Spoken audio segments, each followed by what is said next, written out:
السلام علیکم. ہم سے ایک سوال پوچھا گیا ہے کہ علم العین کے بارے میں بتائیے کہ علم العین کیا ہے. عین سے مراد آنکھیں. اب یہ سوال کیونکہ ایک روحانی ماسٹر سے ہوا ہے تو اب اس نے جواب پورا ہی دینا ہے. ہوتا کیا ہے کہ جیسے میں نے آپ کو پہلے کہا ہے، اپنا اپنا شعور ہے، اپنی اپنی طاقت ہے، اپنی اپنی انرجی ہے. کوئی 10 پڑھا ہوا ہے، کوئی 12، کوئی 14، کوئی 16، کوئی پی ایچ ڈی ہولڈر، پھر ان میں بھی آگے کہ کوئی قابل ہے، کوئی کیا ہے کیا نہیں. ایسے اسپریچول پاورز ہیں. اب علم العین ایک وسیع مفہوم رکھتا ہے.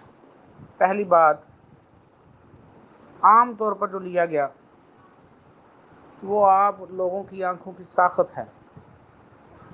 ہر انسان کی آنکھوں کی ساخت اگر آپ توجہ کریں تو مختلف ہوتی ہے،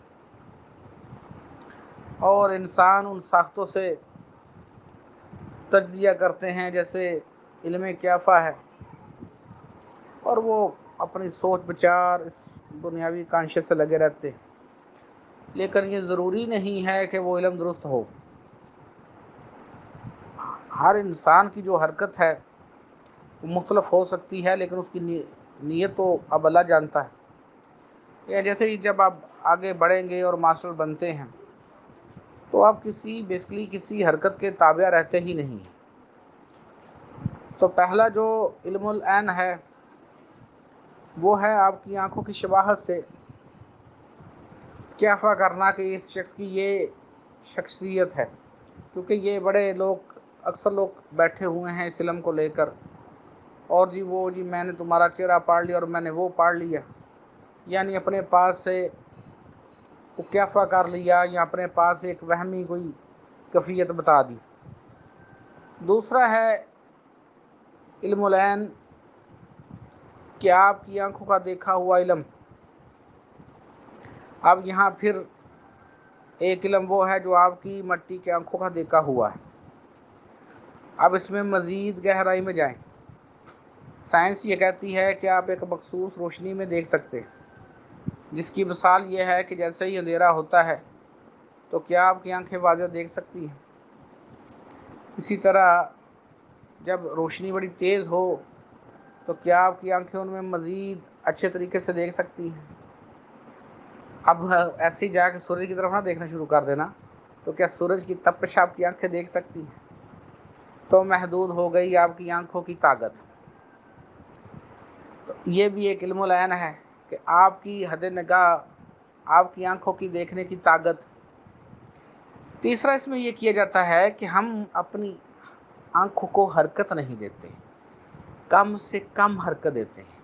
جب آپ نے کم سے کم حرکت دی تو جو انرجی بچی، اس انرجی نے آپ کی آنکھوں میں طاقت پیدا کرنی شروع کر دی. اب جو طاقت پیدا ہوئی ہے آپ کی آنکھوں میں، آپ کی آنکھیں چمکدار ہو سکتی ہیں، پاورفل ہو سکتی ہیں. اسی سے ہی ریلیٹڈ ہے. آپ جب تیسری مشق کرتے ہیں، اپنی آنکھوں کو بس اب ساکر کر دیتے، تو وہاں پر آپ کی آنکھوں میں مقناطیسیت پیدا ہو سکتی ہے، لیکن ان مشقوں سے نقصان بھی ہو سکتا ہے. یہ بات ذہن میں رکھیے.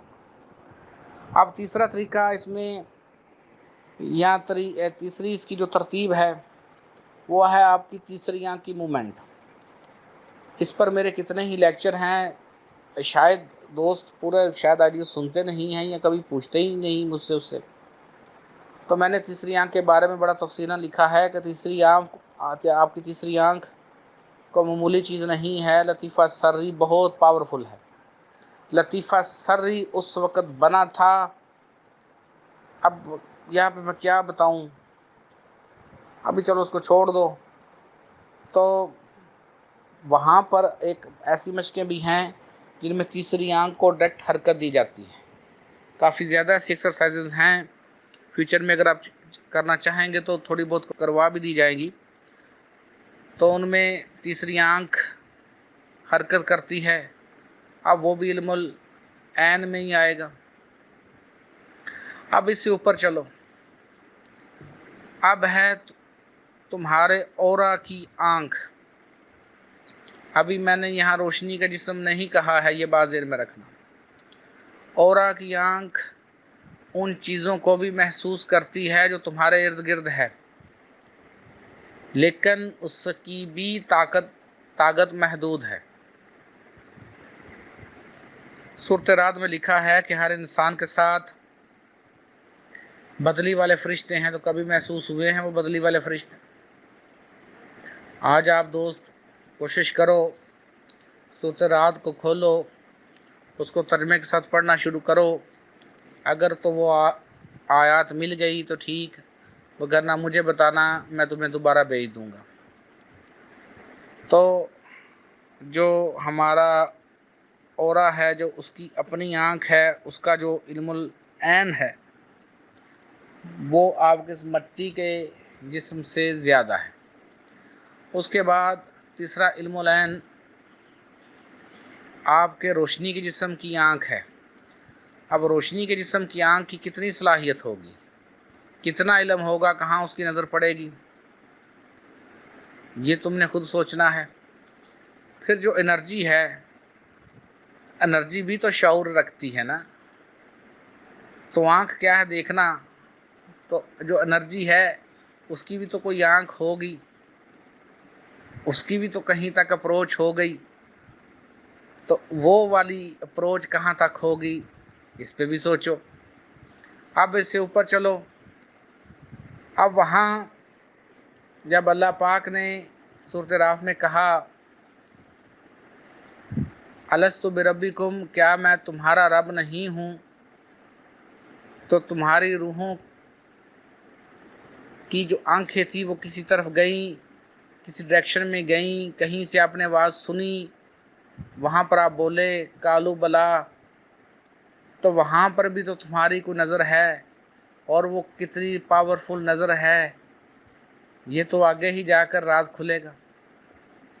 اس سے اوپر چلو، وہ روح جب مٹی کے جسم میں نہیں آئی، اس روح کی بھی تو اپنی آنکھ ہے، اس کی وسعت کیا ہے، اس کی طاقت کیا ہے، اور اس کے بعد جب اس روح نے اپنے مین سورس میں جانا ہے تو وہاں اس کی طاقت کیا ہے۔ اب یہ ساری چیزیں الگ الگ ہو کر بھی اس وقت جو تم بیٹھے ہو یہاں، یہ تمام چیزیں ہیں کہ نہیں ہیں؟ یہاں روح اپنے مین سورس سے تو الگ ہے، لیکن وہ سارا کچھ لے کر آئی ہے کہ نہیں ساتھ لے کر آئی؟ ساری صلاحیتیں، ساری طاقتیں ساتھ لے کر آئی ہے کہ نہیں آئی؟ اللہ پاک فرما رہے ہیں اللہ نور السماوات والارض، اللہ کا نور ہے زمین و آسمانوں میں۔ تو اب یا تو اپنے آپ کو اس زمین و آسمانوں سے باہر نکالو، یا پھر بتاؤ کہ وہ نور کیسا ہے، کیسے ورک ہو رہا ہے، کیسے وہ نور فیڈ کر رہا ہے۔ میں نے بارہا کہا ہے کہ میں ابھی اپنے لیکچر دیتا ہی نہیں ہوں، ابھی تو میں ڈھونڈ رہا ہوں، کچھ کوئی یہاں سے دوست ملا، کو وہاں سے دوست ملا، کو وہاں سے دوست ملا، تو جیسے جیسے ہمیں کامیابی ہوگی، کتنے دوست آئیں گے، کتنے چلے جائیں گے، کہ کتنے پڑھیں گے، کتنے نہیں پڑھیں گے، یہ سلسلہ تو ایسے ہی چلنا ہے، کیونکہ کسی کو زبردستی پانی نہیں پلایا جا سکتا۔ آپ کسی کو زبردستی دریا کے کنارے تو لے کے جا سکتے ہو، لیکن کسی کو زبردستی پانی نہیں پلا سکتے۔ تو اب جس نے رہنا ہی اپنی اس پوزیشن میں ہے، تو وہاں تو ٹیچر تو کچھ نہیں کر سکتا نا۔ اور یہاں پر ایک دوست نے سوال بھی پوچھا کہ کچھ دوست گروپ کیوں لیفٹ کر دیتے ہیں۔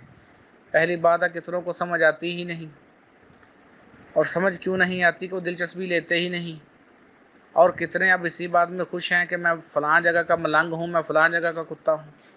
کتنے دوست اس بات میں خوش ہیں کہ ہمیں فلاں چیز نظر آ گئی، ہمیں فلاں چیز نظر آ گئی، تو بس وہ اسی میں خوش ہے تو خوش رہیں، اس میں ہم کیا کر سکتے ہیں۔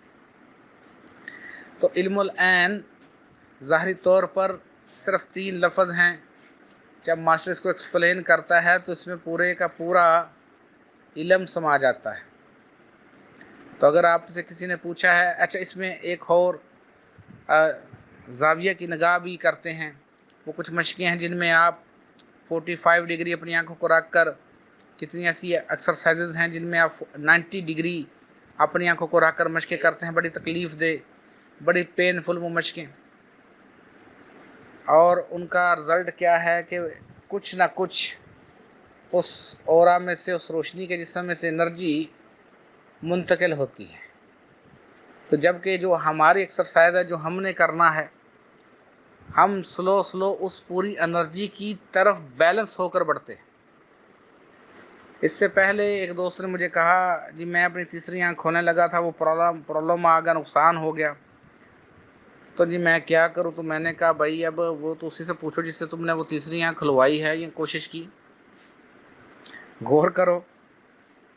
تو کچھ جی وہ تیسری آنکھ جی اس کی کھل گئی ہے، اس کی کھل گئی ہے، پتہ نہیں کون سی آنکھ کھل گئی ہے۔ تیسری آنکھ اس وقت تک نہیں کھلتی حقیقی طور پر جب تک تمہارا شعور، تمہاری عقل، تمہاری وزڈم نہیں بڑھ جاتی۔ جب تمہارا شعور بڑھتا ہے، جب تمہارا وزڈم بڑھتا ہے، تو یہی تیسری آنکھ کے کھلنے کی نشانی ہوتی ہے۔ تو تیسری آنکھ کوئی ایسے تو نہیں کہ ایسے کوئی دروازہ تو جس نے کھل جانا ہے، وہ تو آگے آگے جا کر انسان سمجھتا ہے۔ جیسے جیسے آپ آگے جاتے جائیں گے ان کو سمجھتے جائیں گے۔ ابھی تو بس آپ اتنا ہی کیجیے جتنا آپ کو ٹاسک دیا گیا ہے، ریلیکس رکھیے، ابھی اپنے جسموں کو ریلیکس رکھیے، اپنے جسموں کی مرمت کیجیے، اپنے ڈی این اے کی پیوریفیکیشن کیجیے، روحانی طور پر ان میں بلاکچز کو ختم کر دیجیے، انرجی کے فلو کو بہتر کیجیے تاکہ آپ کم سے کم بیمار ہوں۔ ابھی تو بس یہی کام ہے کہ آپ کے مٹی کے جسم کو اس قابل کیا جائے کہ زیادہ سے زیادہ انرجی کو اپنے اندر سما سکے۔ امید ہے جو آپ کی سمجھ آ گئی ہوگی، نہیں آئی تو دوبارہ پوچھ سکتے ہیں، اور اگر ڈس ایگری ہیں تو وہ اس پر اپنا جواب ہمیں سینڈ کر سکتے ہیں، پھر ہم دوبارہ اپنا جواب اس کے اوپر سینڈ کر دیں گے۔